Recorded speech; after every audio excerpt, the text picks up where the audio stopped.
Someone asked me, Nicholeen, my child feels angry all the time. What can I do? Well, if that's you too, you're not alone. I'm Nicholeen Peck, and I teach parenting all over the world through the lens of the principle self-government. And in this video, we're going to be talking about childhood anger.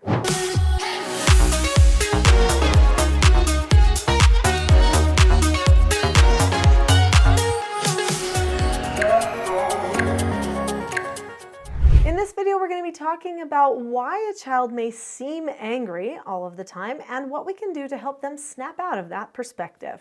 Nothing feels more hopeless and empty for a parent than seeing that their child is unhappy or angry and the parent not knowing why. There are many parents who find themselves in circumstances with their children when they're trying their best to help the child be happy, yet for some reason the child just seems down or downright mad. And they don't know why. They try to talk to the child about it, but the child doesn't really come up with any great excuses. In fact, sometimes it seems like the child doesn't even know why they're angry. And then the parent really is concerned. Sometimes children do have processing differences that can lead to increased frustrations, anxiety, even depression, that can make them seem a little bit overwhelmed, frustrated, sometimes even angry. Some people erupt over the smallest things, and it's because they're not talking openly about things that are going on. So that's one thing you need to watch for. If you are not talking openly with your child on a regular basis about things that are happening with them, how they're feeling, how they're processing, what their goals are, what they hope to accomplish, how you're communicating in your family, and then they're suddenly just getting angry and erupting, it could be that they're thinking all kinds of things about what's going on around them. They're just not saying it. In fact, they could be stuffing emotions, processing on those negative emotions regularly, and then finally just letting loose on somebody as a means to release. That's not a healthy way to release emotions. In fact, it's going to be a very detrimental habit for a person to get into. So if that could possibly be the reason why your child is getting angry so often, then we want to make sure that we open the door to good communication. If you've subscribed to this channel, you know I have lots of videos on here about emotions and stuff. There are some videos that have been made about stuffing emotions, bottling emotions. Be sure to look up some of those videos as well if you think that could be the scenario that you're actually dealing with. There are other reasons why people may choose to get angry. It could be that they think the angriest one wins. So maybe they're totally fine with a situation, and then they just want to win maybe an argument, or maybe they want to get something their way. And they feel like if they get angry, then somebody will become passive and they can have control. Anger is a control tactic. Some people use anger to try to control themselves. Some people use anger to try to control other people. I would say probably the majority of people use anger to control other people, but there are some people that turn it on themselves. They usually also are the type of people that will struggle a little bit more with depression. Those are some of the reasons why you might be having a child who's struggling. It could also be that you have a child who has some regulation issues related to chemical adjustments in their bodies. Sometimes children need to eat a certain way. There are some children who struggle with emotional regulation and anger specifically when they eat certain things like gluten, sugar, stuff like that. And I'm not saying I'm gonna, telling you changing the diet will change everything, but sometimes there's parents who've tried so many things and then making a little adjustment in the diet can make all the difference. Sometimes milk, usually it's like white flours and white sugar. Those are the most common culprits of a person having a hard time keeping their brain chemicals regulated. So that's another thing that you could look at. It could also be that there's just a person who is around them. It could even be a parent who gets angry regularly to get things their way, and they've decided to put that into practice as well. All right, so let's talk about what you can do about it. So you've got a child who's erupting and they're angry frequently.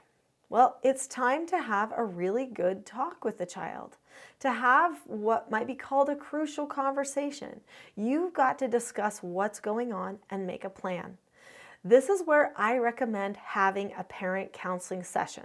If you don't know what a parent counseling session is, then you're probably definitely going to want to start looking at the TSG parenting course and getting some information about all of the principles and skills of self-government. And you can find that information at teachingselfgovernment.com. But a parent counseling session starts with the parent or the child initiating a non-confrontational talk time where parents and children can both be understood. But in particular, that the child gets an opportunity to express themselves. Now, if a child is bottling things up or stuffing emotions, this is also going to be very beneficial for that. What the parent does is they say, hey, how about we go for a walk together, or come have a popsicle on the porch with me. There's something that I'd like to talk to you about. And then what the parent does is they stay away from all emotional baggage or things that they've taken personally. They push all of those things away, hopefully having a good condition of heart. And they say to the child, I've noticed that we might be having a problem with our connection, or we might be having a problem communicating calmly. I've noticed that there's some anger that seems to be coming out regularly. This anger can hurt you in this way. Why do you think that the anger might be happening? What do you think's going on? Now, the child will hopefully tell you something at that point. If the child can't tell you something, then you might want to bring up a circumstance. Say, let's just talk about one circumstance where we know anger happened. The other day, there was this moment, it was time to go to school, and we were getting ready to go, and then you got angry when you recognized that we were going to be late. Why do you think that happened? Well, I don't like being late because da-da-da. Okay, could it be that you feel worried or afraid that you'll get in trouble if you're late?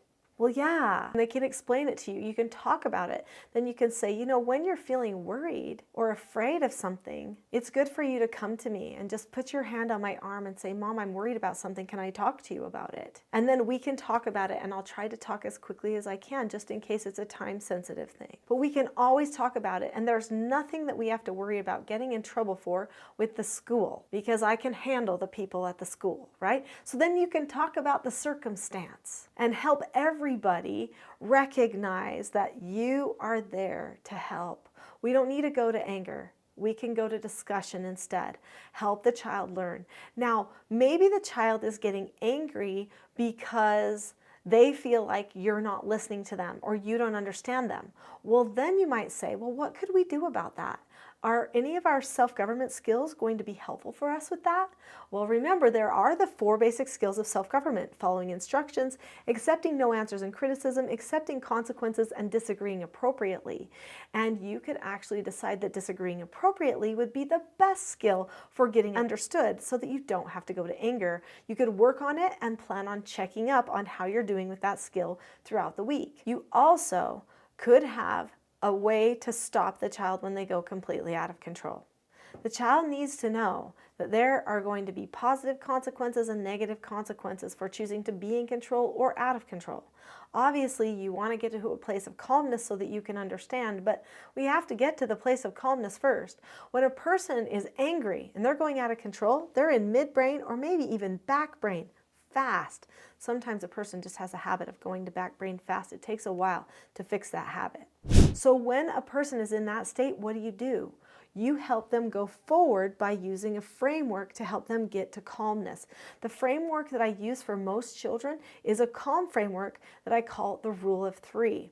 And I teach how to do this in the TSG parenting course. It's one of the most complex skills that we use and does take a lot of work and some nuance.